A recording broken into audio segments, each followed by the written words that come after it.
and today we are going to be covering what is happening in the world of marketing this month. I almost stumbled and completely fumbled the ball there, but I didn't. I've saved it the last second, so I'm going to take that. And my name is Phelan. I'm with Seymour Digital Media. And I'm Rena from Little Works Indie Media. And I'm Greg with Original 72 Creative. Okay, awesome. And so today, I'm sure everyone is aware that there's been quite a bit of news, especially in regards to the social media space. And we Totally. are going to probably dedicate a majority of the time, but I wanted to get a couple of little odds and ends out at the start. So one that just got announced today that I'm very excited about is Google Ads is getting a complete overhaul of reporting and abilities to do tracking inside of a Performance Max campaign. Because if anyone has ever set up a Performance Max campaign, it basically is like they felt so jealous of Facebook ads and how little control you had over what you could do with them that they're like, hey, why don't we replicate that with Google Ads? And so now they've had such a clamor that it's now they're going to open it up. You're going to be able to do cool stuff like only use. So before they would either you tell them expressly what pages to use or none. Like you say, use this page. That's the only page you can use. And now you can just do any page that contains blah blah blah. So really good for products like shirts. Like say I'm doing like only in this campaign, the shirts campaign. I want to have only the shirts. And have that, and then also exclude other things. So there's going to be a lot more control, provided that they actually implement everything that they say in their blog post. So I am excited because uh, it's very limited in what you can do right now, and so I think that's going to be very exciting. Um, well, it's good because if you run a lot of Google Ads, you're Totally. like I'm used to having like in like a basically like a airplane cockpit of like dials and controls that I can Well, maneuver whichever way. totally. I was actually giggling at your pronunciation of exciting because it reminded me of exciting, which is kind of where the social media space is right now. Oh yeah, it's definitely is that. So Rita, do where do we Do where you do want me we? to just jump in and you guys Yeah, can just jump in when you feel like it? But oh my goodness, the change of government has changed almost all the things on yeah, social media. So we've got a bunch of stuff I just want to clarify. We had a 12-hour TikTok ban for America, which was a bit of a surprise. It happened earlier than it was supposed to, and creators were put back on. We have to look at it from a business perspective in terms of not their business because we're actually more concerned with our businesses. So, how yeah. businesses work on it, what the influencers are thinking and doing. Are they staying? Are they going? A lot of them went to um, red. What was the Red word note. that I owe? Red note. A lot of them went to red note. So it'll be interesting to see if they actually come back in full force. I think there's a lot of irritation on the app, a lot of people not happy. There was also this giant rumor that went totally viral that Shao Chu, the CEO of TikTok, had removed the CEO title on his bio. But when I looked into it, he never ever had it. So there was all this stuff. Is he the CEO? Is he not the CEO? But he has actually confirmed that himself on his channel. I saw that this morning. Pretty happy about that. And then I guess what's happening is that there's this entire time limit that Trump has given, so that there could be another. That he's extended the American buyer ability. So right now we've got a bunch of people. Early this morning, I saw that Frank McCourt from Project Liberty Consortium is looking to buy. They've put in an offer. YouTuber McBeast, Elon Musk, and Oracle chairman Larry Ellison. Ellison, I guess. Yeah, they're L- the ones that have sort of put things forward So that I can Larry, find in the news. Larry Ellison was actually in the Trump's first term. Was the person Right. slated to do it? So he's the gentleman that runs Oracle. He's the Hmm. fourth or fifth richest person on the planet. Hmm. And Mr. Beast tweeted that he was talking to billionaires and he was going to buy it, but nothing's come out of that part. He Uh, actually put in an application. He actually put in a I, proposal.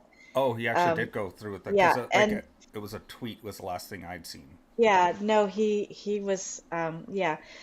So yeah, he's tweeted or he said in the article that he has put forward a proposal that he was writing on his private jet. So, got Kevin that kind of O'Leary vibe. also, I think, was Yeah, putting in yeah. or talking about I wanting had to heard about try to that. buy. Yeah. I'd heard about that. I'm not sure how like grounded in I, real things that was. He was I, just kind Yeah. of talking. But I Frank McCourt was the most interesting with this Liberty Project Liberty Consortium because he basically is fine sharing the ownership, and as long as it's hosted on tech developed by his nonprofit. So I found that kind of an interesting caveat. oh, And you missed one sorry? other person that was Oh yeah, okay. which was from the Chinese government had suggested Elon All Musk right. take over All right. because But it's take at over or own it because they're two things that are those are two separate things. so Because I it was own it, like it would be okay. become the so because ByteDance, which is the Chinese parent Mm, company, is it's at the whim of the Chinese government, right? Because they're in control of actually like the final say.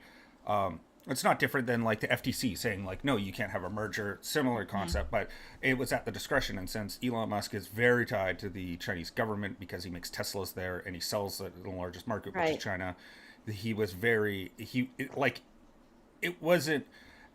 So ByteDance said it was a fantasy, but really it's at the Uh, discretion, and no one really knows. Like it's one of those That's ones. exactly right. It's all chaos. Like it's like no That's one exactly right. really knows what's going to happen. Yeah, so I was pretty interested to see that Xiao Chu was actually um he's sort of putting out there not very many details, but that he's willing to work with anybody. He's also put out the little statement that talks about how he's happy that Trump is trying to help him keep the app in America, which was, I guess, his little PR piece.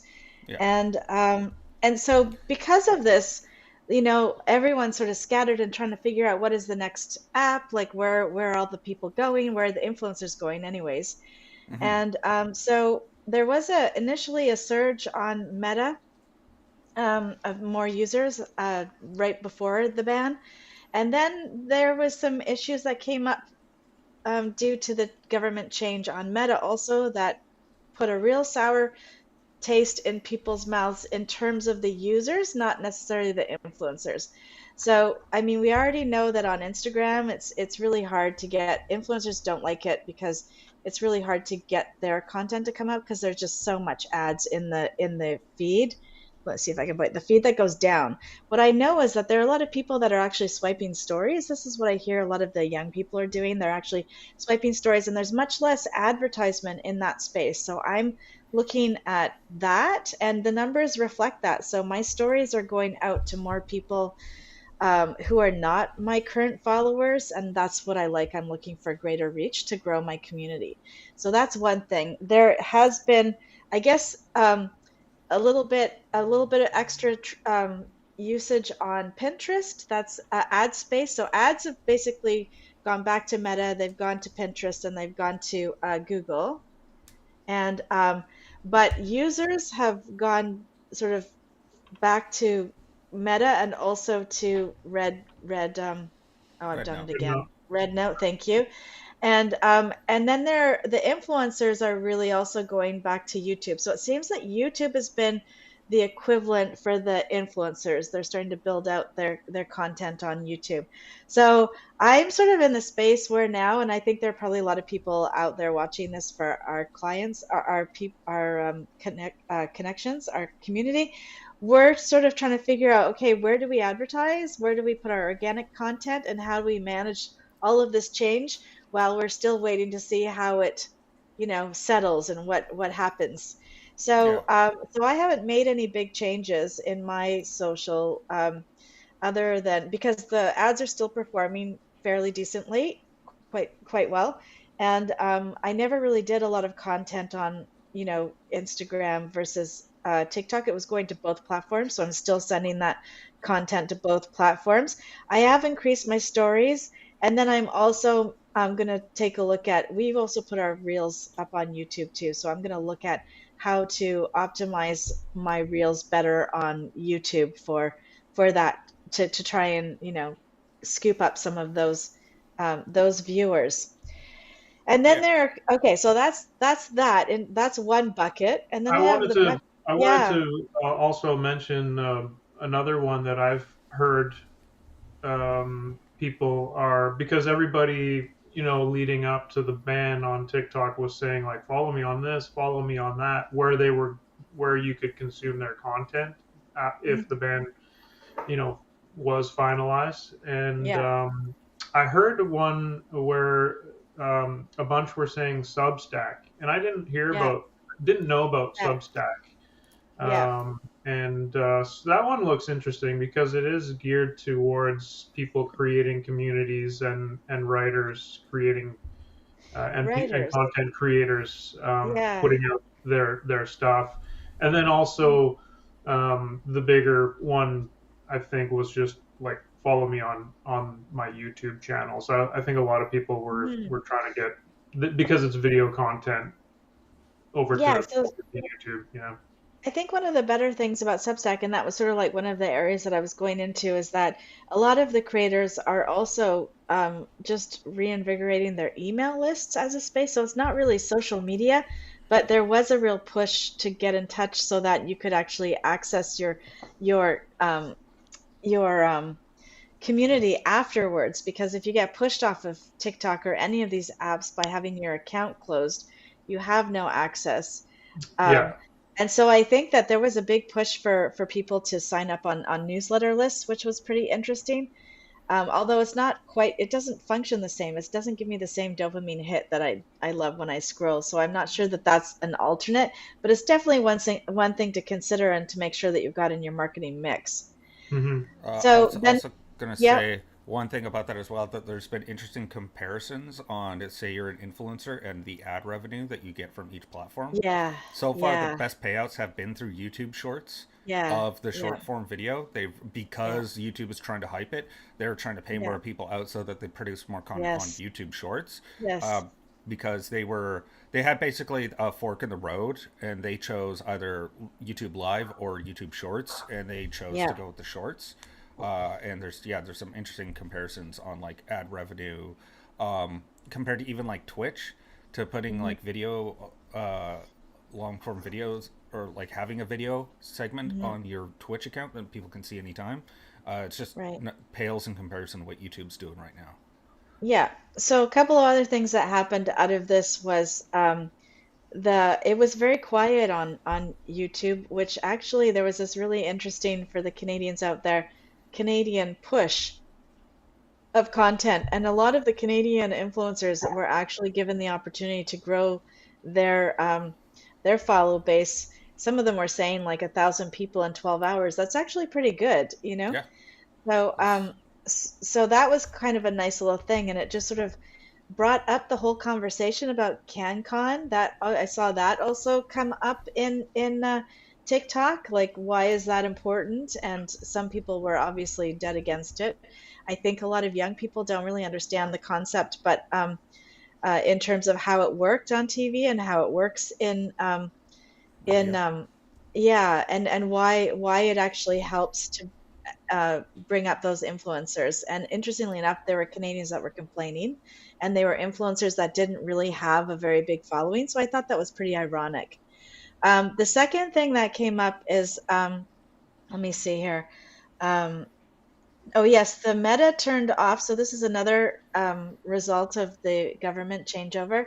Meta turning off its misinformation control, so it's no longer doing the same kind of moderating that it was doing for specifically misinformation. So I wanted to talk about that really specifically because people didn't really seem to understand what that meant, other than what, what is misinformation? The fact checking ended, but it really was just not just, but because that was not it's not a just sorry, a piece of software that they were using um, to do this moderating has been turned off. That's how they described it in a longer form um, article that I found. And we've replaced it, or they've replaced it with community notes, which is quite similar to Twitter, I guess. But the one thing that is key for people, which is kind of interesting, is that community notes is not going to actually um, um, um, it's Remove not the going, content.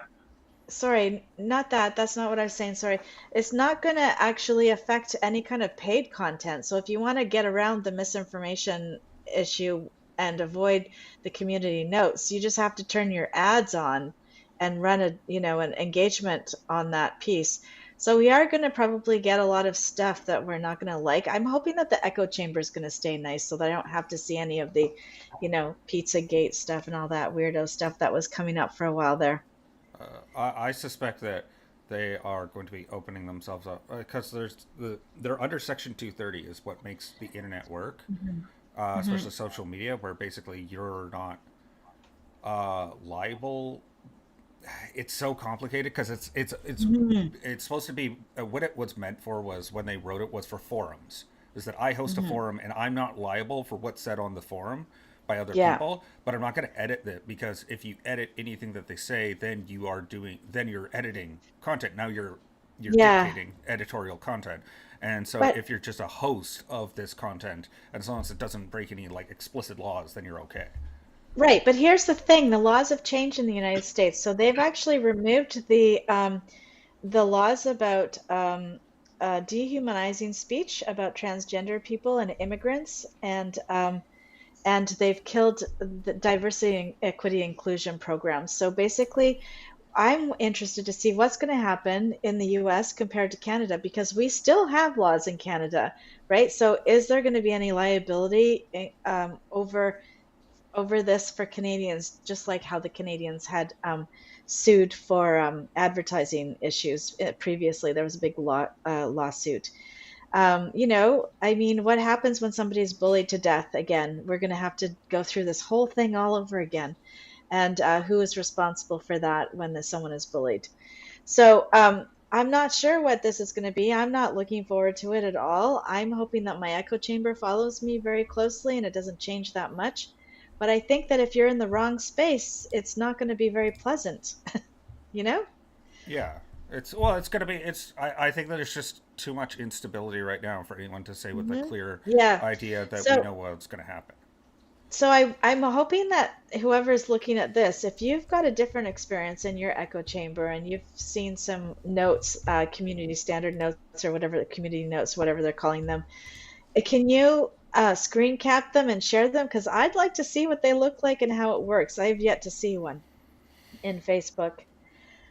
So Yeah. that's so that is those are the overarches. I'll put a whole bunch. I have got a whole pile of articles, so I will put a whole pile of articles for people to actually look. If there was one thing that we talked about that you're interested in finding out where I found this information, happy to provide that.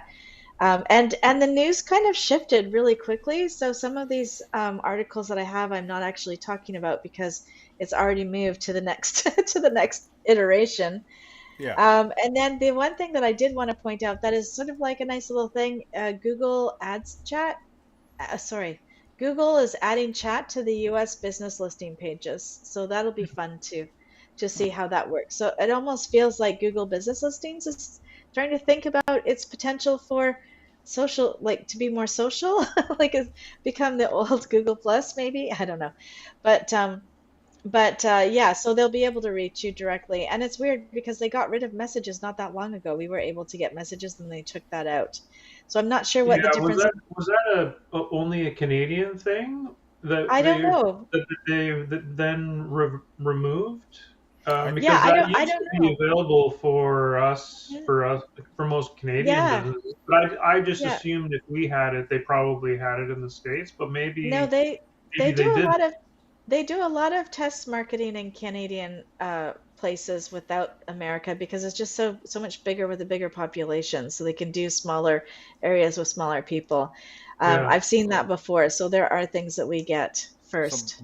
my understanding from how Facebook releases features, Hmm. having heard it from like one of their chief uh, senior developers, is they actually take a random assortment of 10% of the global population, doesn't matter where you are, and just 10% of people will get a feature or removed, and then they'll take those results in and see how people reacted and then expand that out further. So it's Yeah, always they're always constantly pushing out a thing and then pulling it back, and then we're going to do it yeah, over, and then they take yeah, those results and make determinations.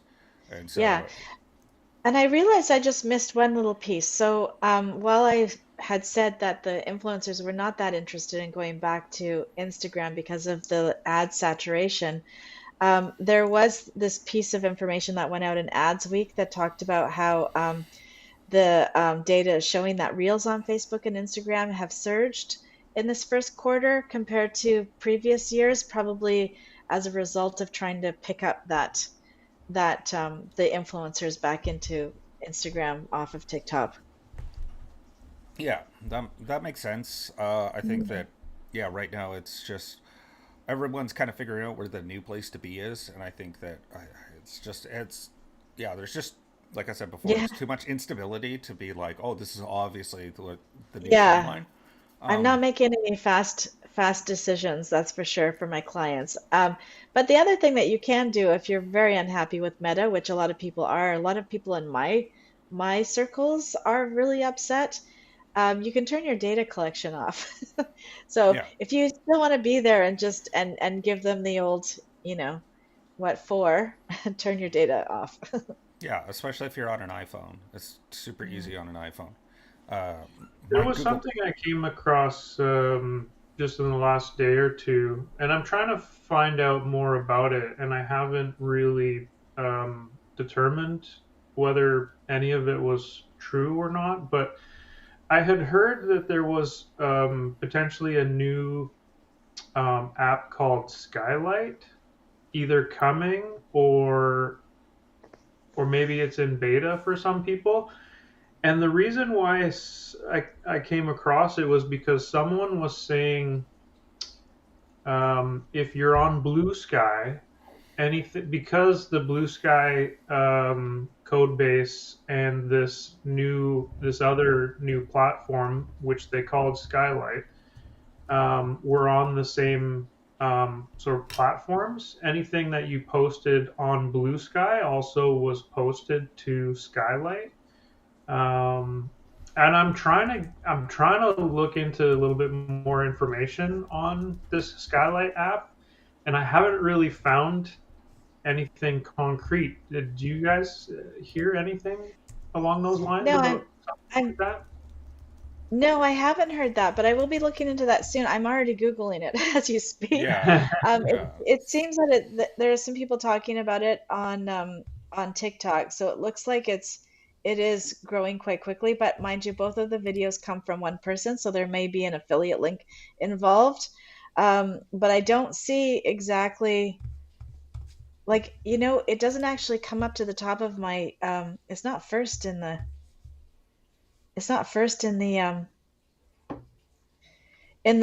Google listings. Sorry, I can't I, look and speak at the same time. so I found Yeah. them on Anyways, Blue I Sky. I saw something about it, and I've been trying in some spare time to look into it and find out Yeah, if what I saw was true, because I do like Blue Sky much better than Instagram or Twitter. X.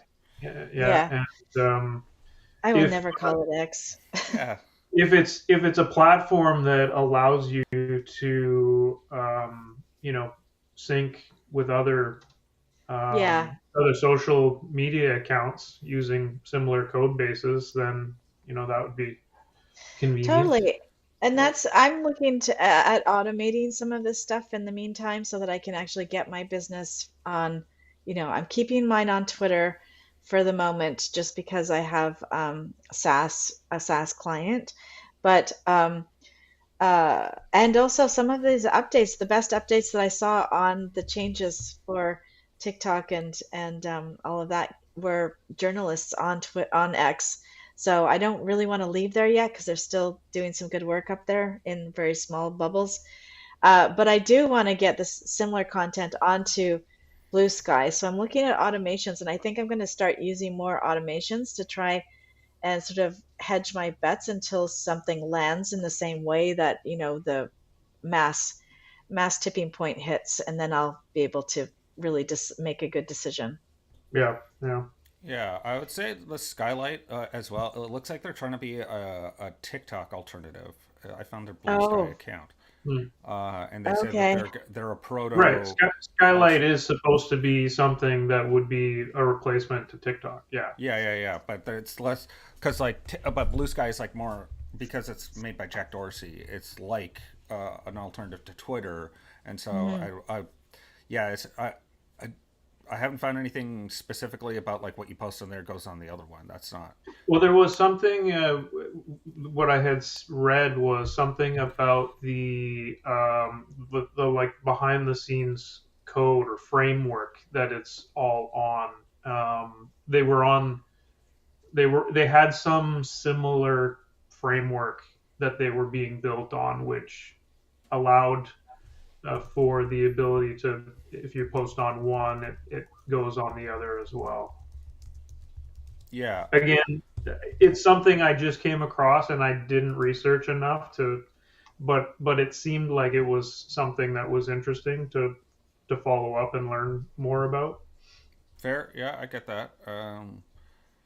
Okay, so they're Blue Sky is built on React Native, which is a way you can build mobile apps. That's all in React, and it's conducive to both systems. It's a smart way to go if you're going to build an app. So I wonder, they're probably similar backends. One other one I think we should talk about as well is the announcement of the AI mega project, right? Because Right. 3 Mile Island is coming online next month. So the famous nuclear reactor that melted down in the mid 80s, it had two of the turbines melted down. One of them has been in disuse and is now coming online specifically to help Microsoft with their AI. So I'm sure that's the tip of the spear for doing an energy mega project that they're going to be wanting to build. It's going to be so it may even be dead on arrival because Elon Musk is suing Sam Altman, the head of OpenAI, because Elon Musk used to be part of OpenAI and was unceremoniously kicked out, and so he was upset. And so I'm going to guess that there's going to be some behind the scenes infighting and cattiness going on. And I'm gonna guess that the project. I mean, it's like everything else we've said today. It's unclear what the if it's gonna go through because we just don't know. Um, Mhm. there's just a lot of variables that are going into all of this that no one knows exactly how it's going to shake out once all the dust settles. Yeah. Yeah.